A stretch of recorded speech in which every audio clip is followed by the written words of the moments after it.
আসসালামু আলাইকুম, স্বাগতম সবাইকে। ইহা ভেলপুরি। দেখতে কিছুটা ফুচকার মতো হইলেও ইহা পুরি, আবার নাম পুরি হলেও খাইতে পুরির থেকে বেশি ক্রিস্পি। ইন্ডিয়ান ভেলপুরি আবার দেখিতে পুরাই মুড়ি মাখার মতো। এ তো বিশাল এলেবেলে পুরির কাহিনী। তাহলে এলেবেলে কাহিনীতে চলে যাই। আমি ঢাকাইয়া বা আমাদের দেশীয় ভেলপুরি বানাবো। প্রথমে আমি 2 কাপ ডাবলি বা চটপটির ডাল সিদ্ধ করে নিব। সারা রাত ভিজিয়ে রেখেছিলাম ডালগুলোকে। এখন এই ডালে 3 কাপ পানি, অল্প কিছু পরিমাণ হলুদ, জিরা আর লবণ দিয়ে সিদ্ধ করে নিব। এখন পুরি বানাবো। এই জন্য আমি নিয়েছি 1 কাপ ময়দা, 3 টেবিল চামচ তেল, লবণ পরিমাণ মতো আর নর্মাল পানি পরিমাণ মতো। ময়দা আর লবণ মিশিয়ে নিব।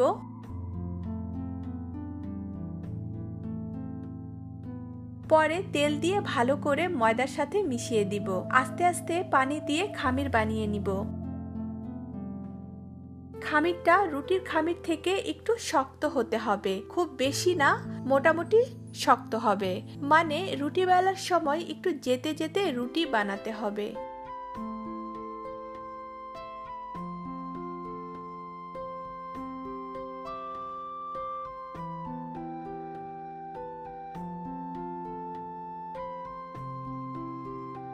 খামির বানিয়ে 10 মিনিট কিছু দিয়ে ঢেকে রেখে দিব।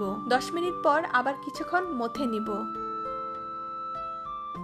পরে এই খামিরকে 2 টুকরা করে নিব, রুটি বানিয়ে নিব।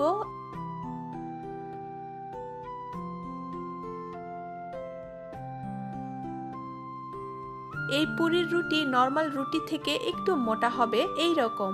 মনে রাখতে হবে এটা ফুচকা না, পুরি। এই পুরি কাটতে হবে ডাবলির পুর দেওয়ার জন্য ভিতরে। আর এই পুরি এক পাশ একটু মোটা থাকবে আর উপর পাশ ফুচকার মতো ক্রিস্পি থাকবে। রুটি বানানো হয়ে গেলে গোল গোল করে কেটে নিব কুকি কাটার বা অন্য যে কোনো উপায়ে। সব পুরি বানানো হয়ে গেলে একসাথে ভেজে নিব। পুরি বানানো হয়ে গেছে, এখন তেল গরম করতে দিব। পুরি ক্রিস্পি হওয়ার জন্য তেল অসামান্য অবদান রাখেন।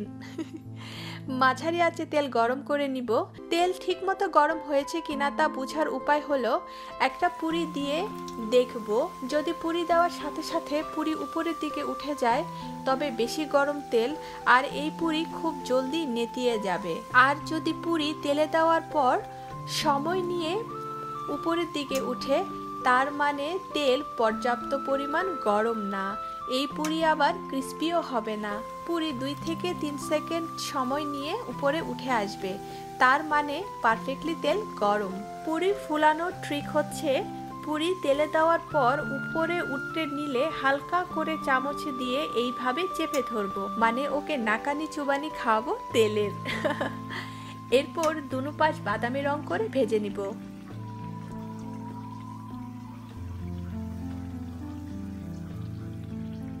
এখন ইচ্ছা করলে এয়ারটাইট বক্সে রেখে 1 সপ্তাহের মতো খাওয়া যাবে, কিন্তু এতদিন থাকলে তো।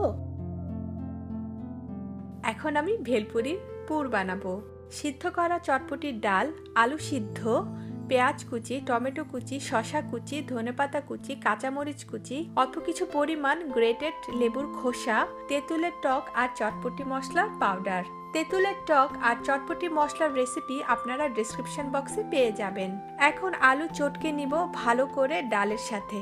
ধনেপাতা, কাঁচামরিচ কুচি আর চটপটি মশলা দিয়ে মিশিয়ে নিব ডাল। তেঁতুলের টকে লেবুর খোসা দিয়ে দিব, এতে খুবই দারুণ একটি স্মেল বের হয় টক থেকে। আর টমেটো, শসা, পেঁয়াজ একসাথে মিশিয়ে নিব।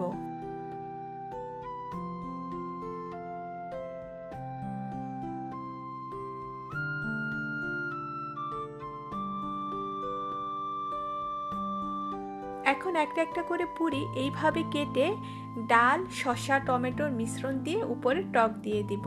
নিজের তৈরি ভেলপুরি সম্পূর্ণ নিজের মতো করে বানানো যায়।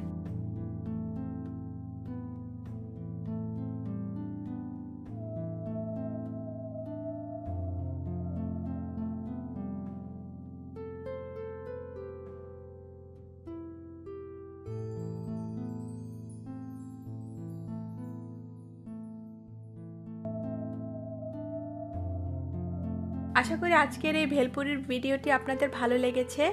ইনশাল্লাহ আবার আসবো নতুন কোনো ভিডিও নিয়ে। আপনারা আমার জন্য দোয়া করবেন। ভালো থাকবেন সবাই। আল্লাহ হাফেজ।